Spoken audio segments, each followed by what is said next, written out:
Mental health and wellness best practices with more pros right here on the Leadership Voice.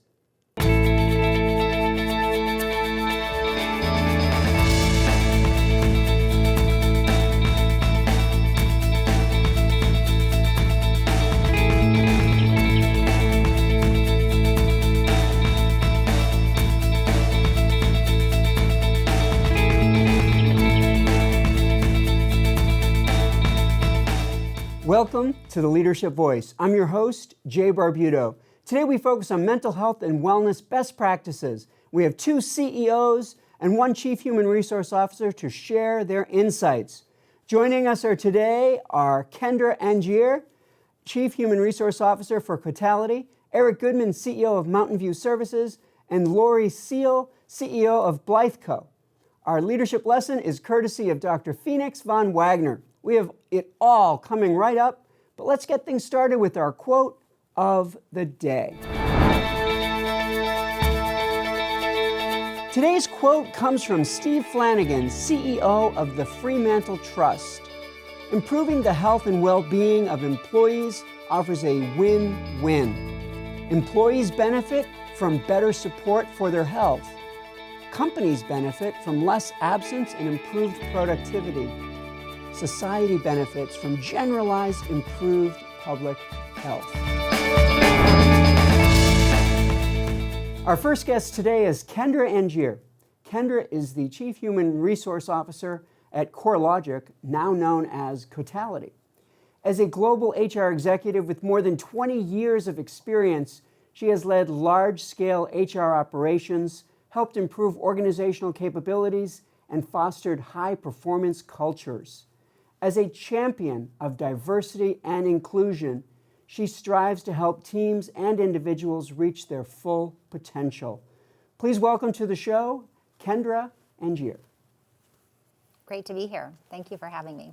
Let's start things off with an understanding of why is it that mental health has been such a priority? As an HR professional, when did you realize that you needed to make this a priority? Yeah. I think the pandemic really exacerbated the need for companies to prioritize mental health and well-being. If you think about quickly, everybody was at home with their children not in school, taking care of elderly parents, maybe even being isolated and alone in apartments, and that was different. And I think that companies quickly realized in order to retain and support their teams, they needed to prioritize just the whole person. At that point, I would say a lot of companies, my company in particular, we adopted future of work strategies, so hybrid or fully remote. Especially hybrid, I think really helps employees with work-life integration, and it's the best of both worlds. And at that point, since 2020, we've been implementing some really cool mental health and well-being programs that really support the entire whole person. Financial, wellness, physical, spiritual, purpose, and it's been really incredible to see the journey that we're on with our employees. So how do you convince executives to be more involved or to accept these types of initiatives? Yeah.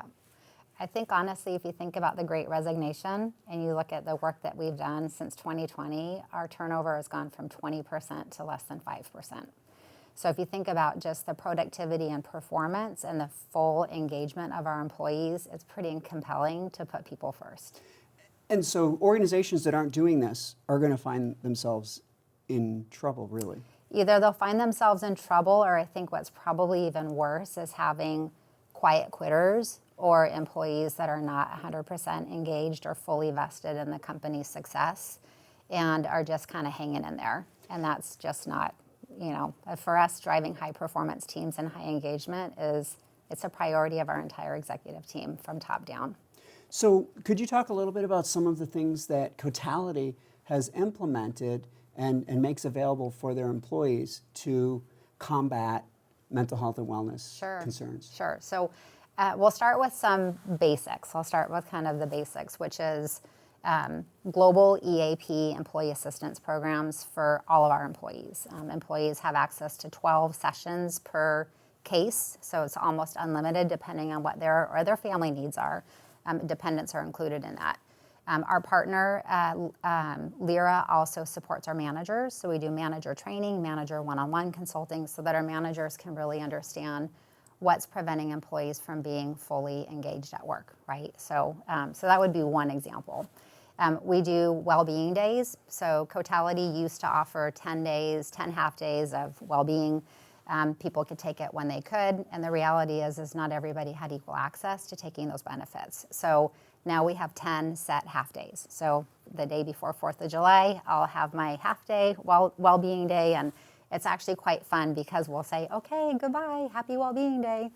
And then more recently, we've started to focus on other aspects of well-being that drive engagement and productivity. So career mobility. We offer 40 hours at least minimum training for all of our employees, whether it's job skills, technical skills, professional or leadership development. So heavy investment in development. And the third area that we've just implemented this year is a financial literacy program, which is really geared towards home ownership. So we're doing a ton to support our employees in their journey to their first homes. And that includes strategic partnerships. We're in the real estate and property business, so we have some great partners that can give discounted rates for our employees, some financial literacy training, even how to navigate the home purchase program, and a $1,000 stipend upon close so that employees can buy that thing that they need for their new homes. So this is really exciting kinds of lists of things that you do. Mm-hmm. What is the impact of these programs? What is the impact of these services that you provide for your employees? I think honestly the feedback from our employees is, wow, Cotality cares, right? And there's so many different ways that employees can tap into the benefits that we have when they need it.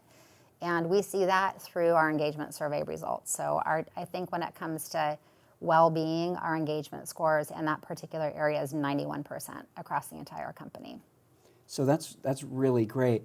So talk about culture. I mean, because what you've described is a lot of tangible programs that are available. But how does Cotality create a culture and like an atmosphere that is receptive and that is welcoming and that is helpful? For sure. In these ways. Well, one of the things that we have a new CEO that started in 2021. One of the things that we've been doing since he started is we launched our new mission, vision, and values. And we have new values, and 3 of them out of 6 are be yourself, lift others up, and make an impact. And so we've embedded all of those values and behaviors into our performance management, our talent reviews, our listening sessions that we do with employees. And so I think what we're seeing is it's who we are. It's our leaders exude it. We expect that of our leaders, and it shows up in employee conversations, engagement surveys, and even our global town hall meetings. So it's quite operationalized, I guess you might say, and really truly embedded in our culture. Some really impressive programs and really impressive work in this area. Kendra, what advice would you give other heads of HR? Sure. Listen to your employees first and foremost. I've learned early on from one of my colleagues that the answer is in the room. So by listening to employees, you get to hear what's on their hearts and in their minds and what's important to them. And then I'd say on the other side is to work with managers so that they can really lead with empathy and openness, and build that trust with employees so that they feel like they have a safe environment that they're working in. And then I would say for the HR teams and for other leaders is, like I said, with like our 10 days of the well-being half days, is operationalize as much as you can these benefits so that everybody has access and is included in all of the offerings. That's terrific. Kendra, thank you for joining us on today's show. You'll come back and join us for our leadership panel in just a few minutes. Fantastic. Thank you. It's now time for a featured segment of the Leadership Voice. It's today's Did You Know? A 2025 report by NIQ showed a 33% increase from 2022 to 2025 in the number of people regularly pursuing mental health and well-being solutions. This signals a growing awareness and demand for mental health resources and solutions.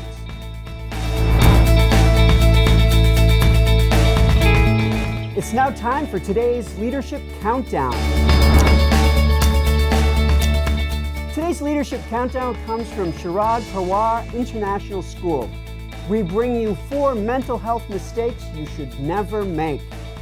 Number 1, avoid neglecting self-care. You must prioritize your physical and emotional needs. Number 2, avoid ignoring the warning signs. Your mind and body communicate when something is wrong. Listen carefully. Number 3, avoid bottling up emotions. Suppressing your emotions can negatively impact your mental health.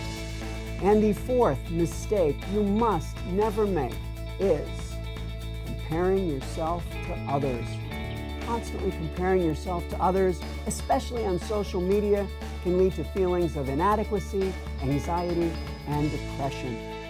Avoid these 4 mistakes, and you'll be setting yourself up for much greater mental health and wellness habits.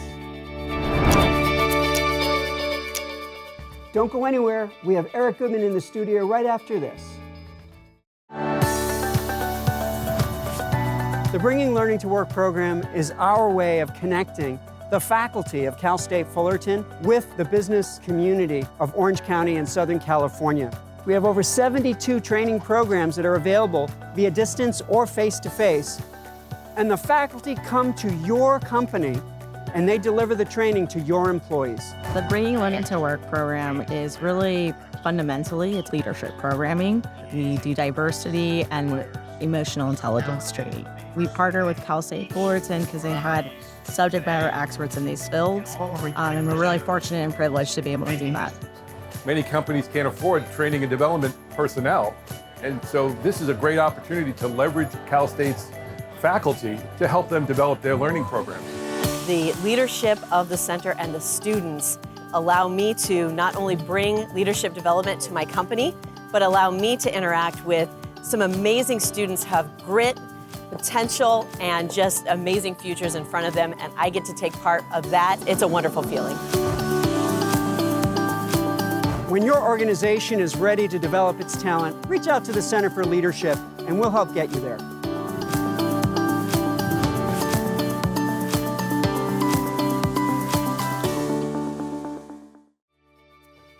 Welcome back to the Leadership Voice. Our next guest is Eric Goodman.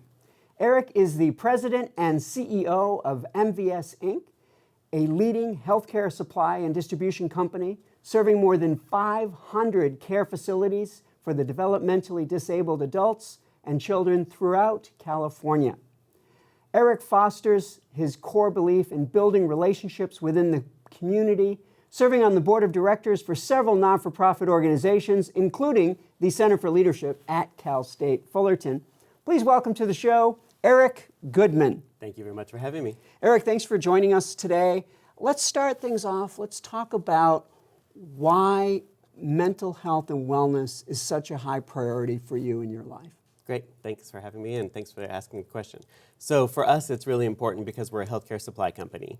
And since we do service homes for developmentally disabled adults and children, obviously we care a lot about their health, but our health also. So it's something we've always been doing at the company, but it's more important now than ever. And I know we're going to get into that today and I'll explain why. So the most common mental health concerns or the most common mental health challenges tend to be anxiety and depression. Would you say those are higher in your industry with the care facilities that you work with? Yes, and with our staff because we would never work remote. We've always been intact working at the distribution centers because we provide products and services to the homes. So during the pandemic and time of there, we never had the work remote that some businesses did. So for us, the anxiety and stress level, depression and things like that were extremely high, not only for our people that were caring for the homes, but then also my staff who was going into the homes. That was really tough during the pandemic. When did you realize as CEO of MVS that mental health and wellness was going to need to be moved to the higher level in prioritization? So I was at a Center for Leadership board meeting about 4 years ago with you, and you brought in Dr. Phoenix Van Wagoner.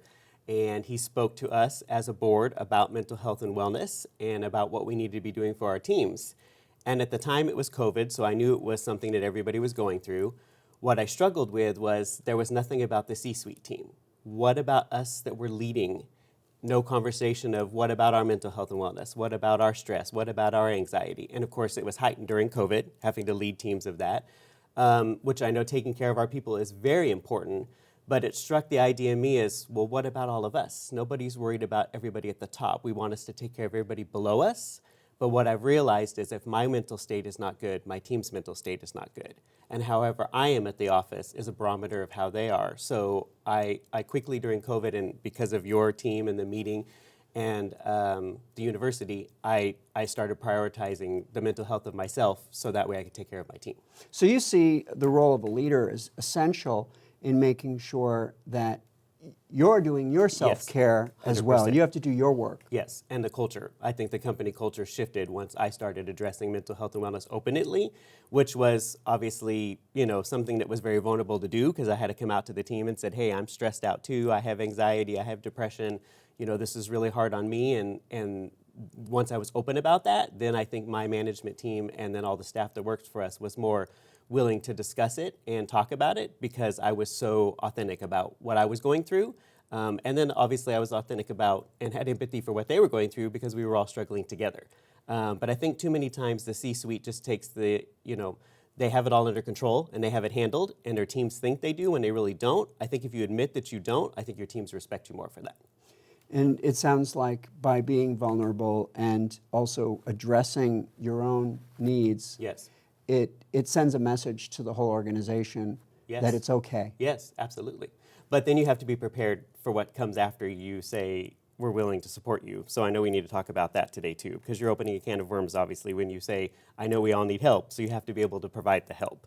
And then we can discuss our event that we do each year, you and I, and why that's become such a passion of mine. So what are some of the programs in place that MVS does, both formal and informal, to support mental health and wellness at MVS? Company culture, obviously, I think is the main thing. I think since we started implementing the culture of that it's okay and that we can struggle and we have issues, especially myself and the C-suite team, I think that's made a huge impact on the staff. I've seen a massive shift in just our hourly employees who work in the distribution centers because before when they had issues, they didn't want to talk about it, but then that would cause work-related issues where, they wouldn't show up to work, they would have anxiety, would have stress, or they would walk off the job. Now that they know it's something we have as a culture at the company that we address and talk about, I've seen it really help the team that works there. So that's the main thing, is the culture. But then we are providing other things like online support, mental health and wellness through our workers program that we have with our team and things like that. So we do support systems too, but I think the culture is really the big thing. As CEOs learn more about the kinds of things that other businesses are doing for their employees, does that motivate you to do more? Do you think that it's helpful for CEOs to learn about what other organizations are doing? Yeah, and I think as we've all come together, there's a bunch of us through the Center of Leadership and that's on the board and through our event that we're doing every year. I think we've come together collectively to support each other. And we always say, a lot of us say together, it's really lonely at the top, obviously, when you're CEO of a company, because you can't go to your staff and say, hey, I'm struggling, this is what I need. So having other CEOs that you can lean on or C-suite executives to say, hey, this is what I'm going through, how can you help support me? And we support each other, then that helps us support our teams. So what role should leaders expect and prepare to play in the mental health and wellness of their organizations? Leading by example. I think being authentic, sharing what you're going through, struggling, the truth, telling your teams how it's going, what do you need. I mean, they think you know everything. They come in and you're the CEO, so they're like, you have all the answers. We don't have all the answers. We don't know everything. So I think when we're willing to say that and say, hey, we're struggling too, but we can all get through this together. What do we need to do to support each other? I mean, it's helped me tremendously because now when I go in, I know that I can be open with my team and honest and that they're going to be there for me. I'm not struggling on my own, and I know when they're struggling, I can tell, and then we help each other. So I think we need to lead by example, and I think we need to be open and vulnerable with everyone that works for us. Yeah, and one of the things I've always admired about you, Eric, is in addition to the work that you do at MVS, you're always committed to the environment in our community and in the county and in Southern California. So what is it, our role as CEOs, what role do we play in helping the community become better at mental health and wellness? Well, for me, I found personally, I mean, everybody has their own thing. Obviously, I have strong faith, and I have a lot of things that help me with when I'm struggling. But giving back to the community and helping others is when I really reset. That's what keeps me going. So everybody will say, how do you do so much? How are you on so many boards? How are you involved with so many things in the community?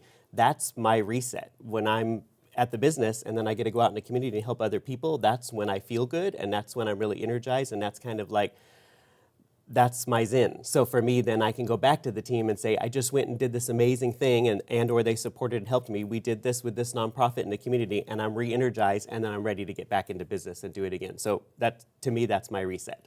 So there's nothing better than making a difference. Yes, and it's helping somebody, but it's also helping me.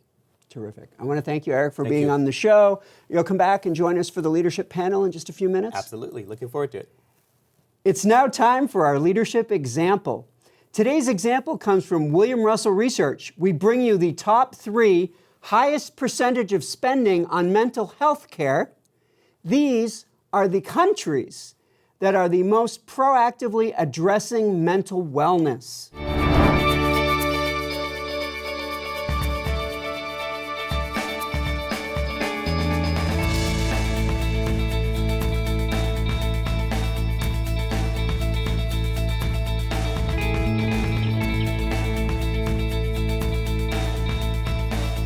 Don't go anywhere. We have Lori Seal coming right up next.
Welcome back to the Leadership Voice. Our next guest is Lori Seal.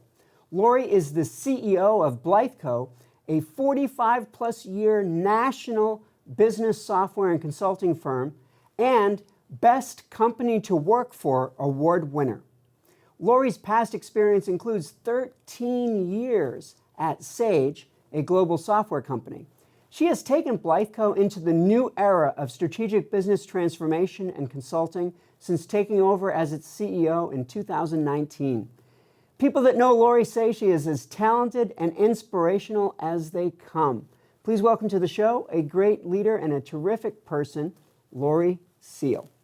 Thank you so much for having me. It's great to have you. Maybe you could share a little bit about your story and how you became the CEO of Blytheco. Lovely. Well, you know, like all good stories, a lot of things just happen looking back like it was perfect fate. I joined late in my 20s at Sage, as you shared, a large software organization, and there I met the head of Blytheco. Blytheco was Sage's first global partner, business 45 years ago, and got to know Stephen. And gosh, about 13 years later, I exited Sage, went to work for a large Microsoft partner, and I ran into him at a fundraising event. It was just very lovely, loved he and his wife, connected with them personally, and he said, hey, I would love to talk to you about an opportunity. He was looking to begin his journey toward retirement, not quite retiring, and so I came in as the COO. And we were together for a while, and then when he was ready to pass the keys of his legacy that he'd built, my business partner and I, we became the owners of Blytheco right before a global pandemic. It is a great time to become a new business owner. What was it like to be CEO for the first time? First, and I'll ask about the pandemic after, but what was it like to be a CEO for the first time? Yep, January 1st, 2019, I remember it well, was my first day as CEO of Blytheco. And I think what I really felt was a new sense of tremendous responsibility for the 100+ families that we care for.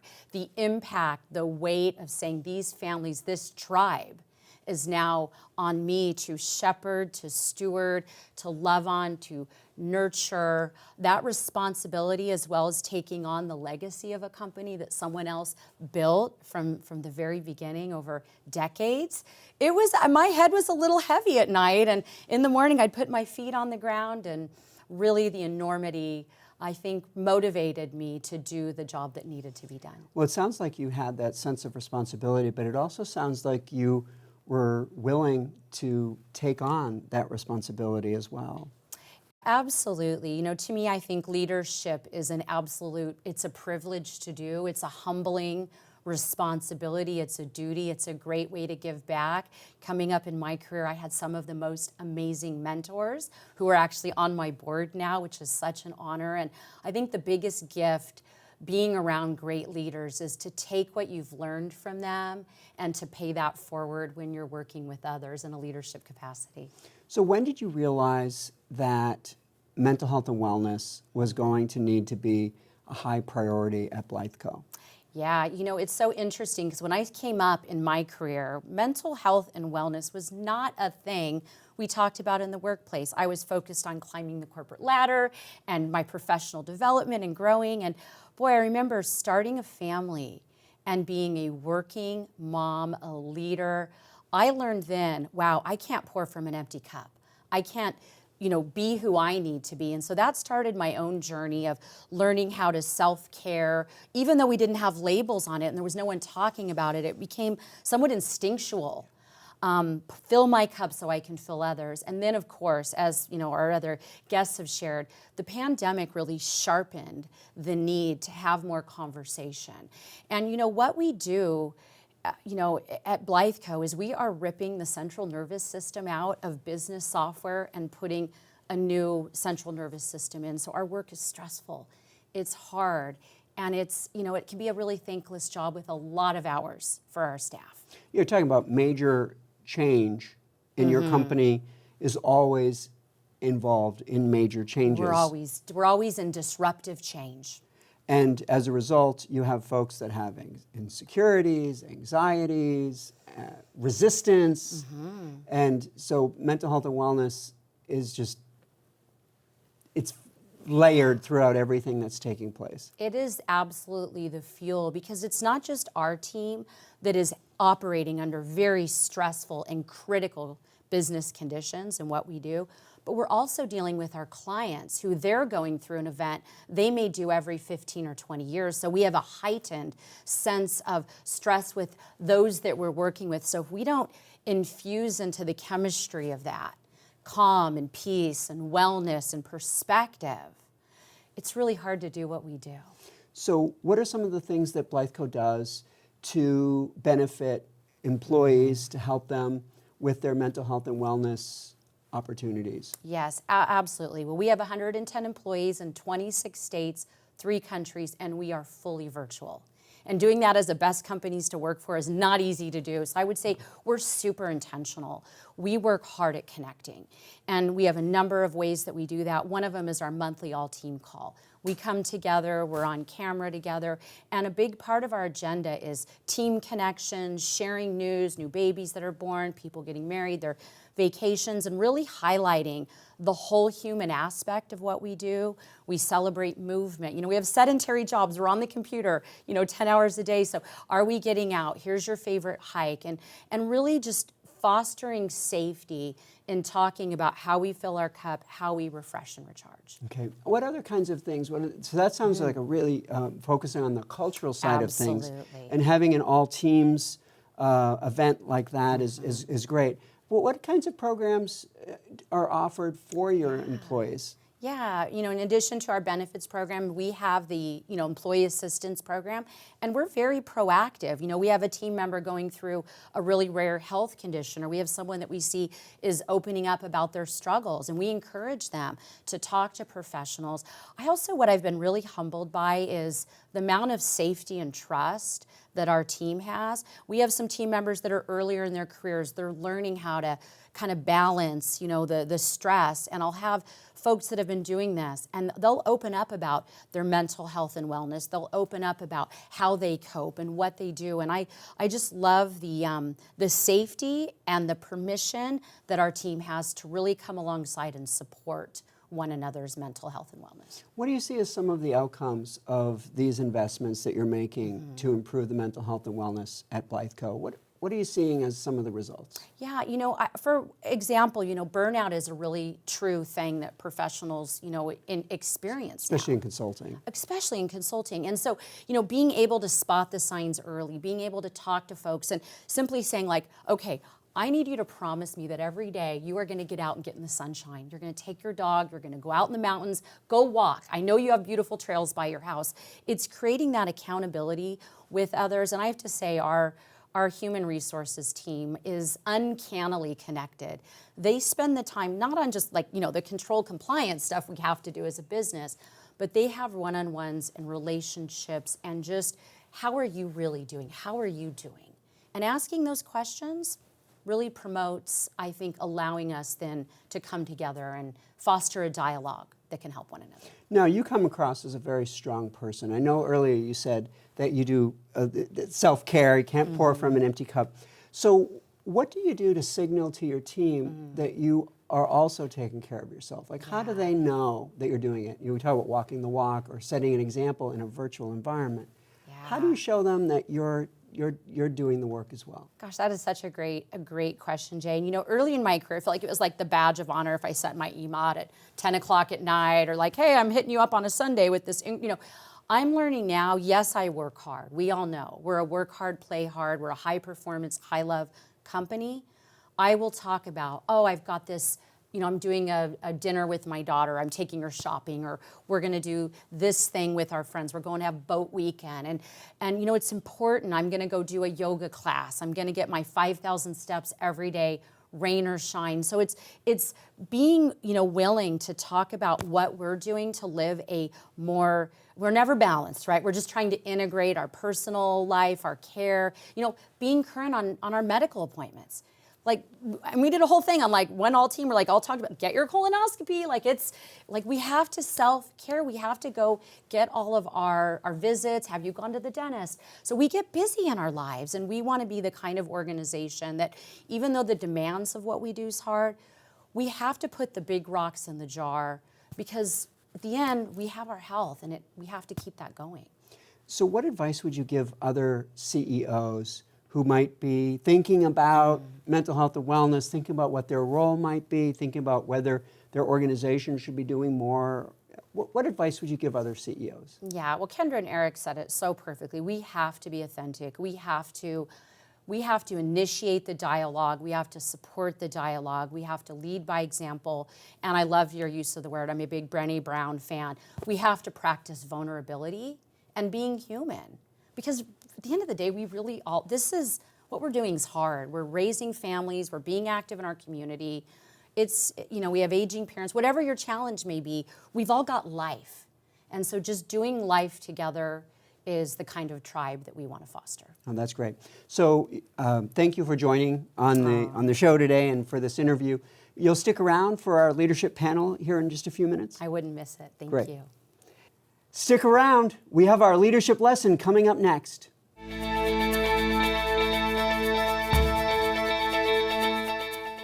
Language has the power to build bridges or create walls. Today, we explore how the words we choose shape the conversation around mental health and wellness. Hello, and welcome to the Leadership Lesson. I'm Dr. Phoenix Van Wagoner, and today we are talking about how leaders can foster a culture of care and inclusion by being intentional with their language. Mental health impacts everyone, yet subtle acts of exclusion, often unintentional, persist. As leaders, it's our responsibility to create spaces where open, honest dialogue can happen without fear of judgment. Subtle exclusion happens when we make statements like, snap out of it, or everyone feels that way sometimes. And these phrases may seem harmless, but they invalidate someone's experience, making them feel dismissed and misunderstood. Let's dig deeper. Consider how subtle shifts in language can change the tone of a conversation. Instead of saying, everyone gets stressed, why is it such a big deal for you? Try, I know stress can be overwhelming. What's been feeling especially hard for you lately? Or a personal favorite of mine, simply ask, what is it like to be you today? This small adjustment demonstrates empathy and removes the pressure of justification. It's a reminder that being seen and heard is fundamental to human connection. Leadership isn't just about the big actions, it's also about the words we use every day. As leaders, we must model inclusivity by speaking with compassion and care, and by encouraging others to do the same. Here's my challenge to you. Reflect on the words you use when discussing mental health. Are they building understanding or unintentionally reinforcing negativity? Together, let's choose words that uplift, affirm, and create a culture where seeking help is seen as a strength, not a weakness. Thank you. I am Dr. Phoenix, and this has been your Leadership Lesson. Let's lead with kindness, and let's lead with purpose.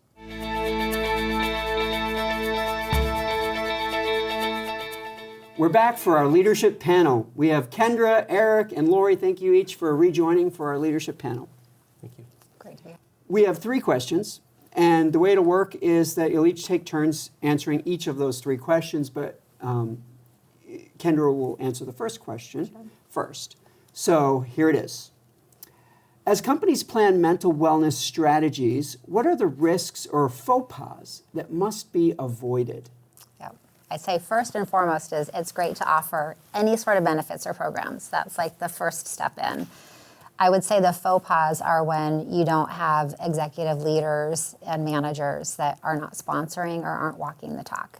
And that's really the culture, I would say, killer with that. So I'll talk a little bit about some of our strategies in a minute, but I think it's 1, offer the benefits and make sure people are using them. So that's the engagement piece. And 2, ensure that leaders know what the benefits are and that they're activating and supporting those openly within their work teams also. So a leader that says something like, oh, it's good to have those programs, but I don't need that. That's not walking the walk. That's not walking the walk. The other one is, I mentioned earlier about our wellness days, our well-being days. So on well-being days, in those afternoons that employees have off, don't schedule meetings.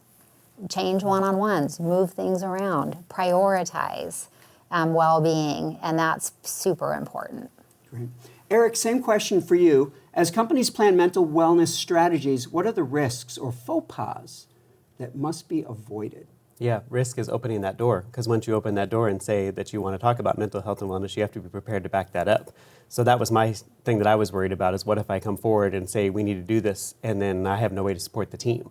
So that's when we started our mental health and wellness for C-suite executives event here at Cal State University Fullerton, which we've hosted the last 3 years, and it's to train C-suites on how they have the tools that they need to take care of their teams, which is what I was lacking, which is why you and I decided to partner and do that, and that's been a tremendous help to me as we've moved forward in that journey. Okay, terrific. Now, Lori, it's the same question for you.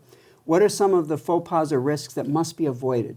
Yeah, it's wonderful to create safe spaces and to foster conversation about mental health and wellness. It's also really important to recognize that it's still covered under HIPAA and confidentiality. So knowing just because a team member opens up and shares doesn't mean we can share on their behalf. There's still, a obligation to protect that confidentiality. So I love when I see team members organically sharing with one another, but it's not our place to say, well, colleague Joe over there is going through X. So there's just a fine line that we have to remember to balance with sensitivity.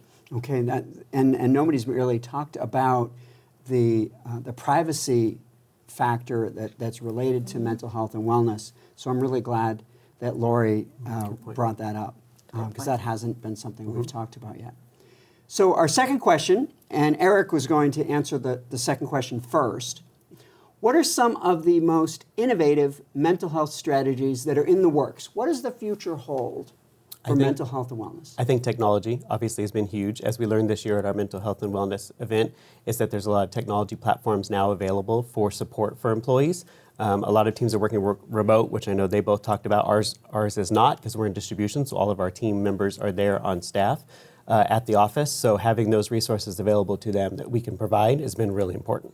And so the technology interface is where the future is going to be for absolutely. mental health and wellness. I think so. Lori, same question.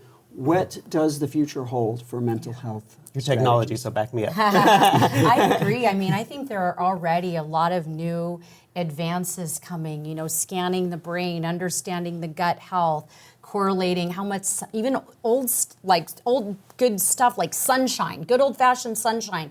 I think there's going to be a much deeper understanding of the community, and as the data and the research begins to show how mental health can be optimized, I just think, you know, we're still new in the journey of even talking about it, let alone researching and studying it. So I think we're going to see tremendous, much needed advances, particularly because all our kids are coming out of COVID, and the mental health crisis is more pressing than it's ever been.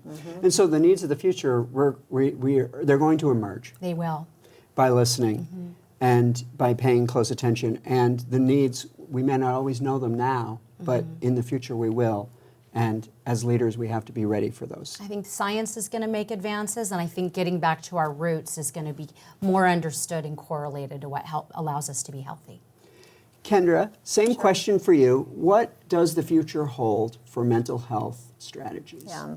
It is interesting to think about the whole person, right? And I love that piece about the gut. I think actually the statistics are something like the top 4 visits to the ER, one of the top 4 is actually gut or gastric related, and a lot of that typically is triggered by something else that's going on. So offering those benefits is key.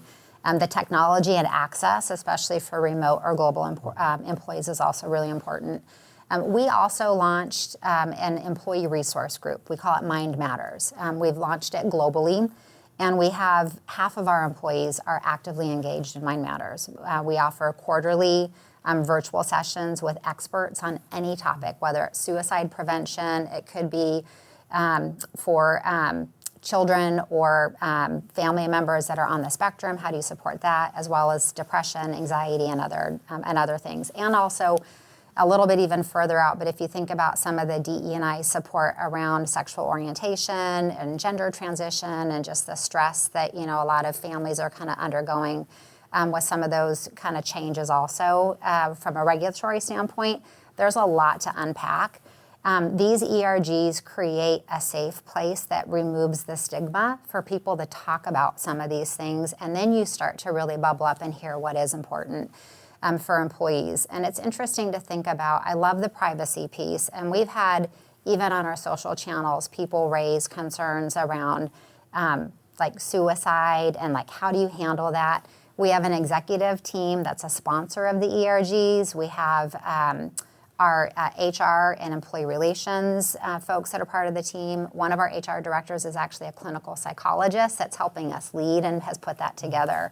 But I think a combination of all of the offerings, the access to resources, and then the social aspect that just creates a safe place for people to have dialogue and really support each other has been pretty profound.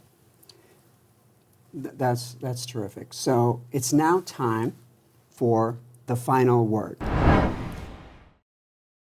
This is where each of you give one final piece of advice or pearl of wisdom for our audience. And Lori, you will go first. Thank you. You know, I have been on a journey of just improving my own health and wellness, particularly after the events that we've been doing. It really heightened my awareness. And believe it or not, I started this life tracker. And it's like everything from exercise to how much I'm getting outside, to time invested in my hobbies, time with family and community, how many hours I'm working, how many steps I'm getting, and my mental health score for the day. And I'm learning what makes my mental health degrade and what makes my mental health improve. And it's so profound, all the levers that actually can weigh into that individual state of being. And so I'm like, be curious and be a student of how we can be as optimized and well as possible. Kendra, it's time for the final word. All right, so if you think about the dimensions of wellness, right? So spiritual, financial, physical, health, mental, social, it's really kind of thinking about, one, for me personally, when anything is out of whack, you're off balance, right? So kind of how do you kind of keep your cup full and balanced? But I feel as an HR executive that that's my responsibility to make sure that our employees have that same access to those benefits and those programs and the support system internally. So whether it is financial well-being, career, as well as the mental health well-being and those physical benefits, it's my responsibility to make sure that all of our employees have all of that. And Eric. So my final word is going to be authenticity, and it's going to be, as I stated earlier, like as a CEO or of a leader of an organization, you have to be authentic about what you're going through and be open with your teams. Be honest, and I think your teams will respect you for that, and I think you'll be able to make greater strides in mental health and wellness at your companies if you're just honest about it. Oh, that's great. And there you have our final word. I want to thank our three guests for joining us on today's show. Thank you for joining us on the panel. Really appreciate it. If you have a question or need advice, connect with us by email, leadership@fullerton.edu, or on Instagram @CSUFCFL. If you like this episode, please check out our others and like and subscribe to get the latest releases and updates. Thank you for tuning in to today's show to learn about best practices in mental health and wellness. Thanks to our guests, Kendra Angier, Eric Goodman, and Lori Seal for sharing their insights.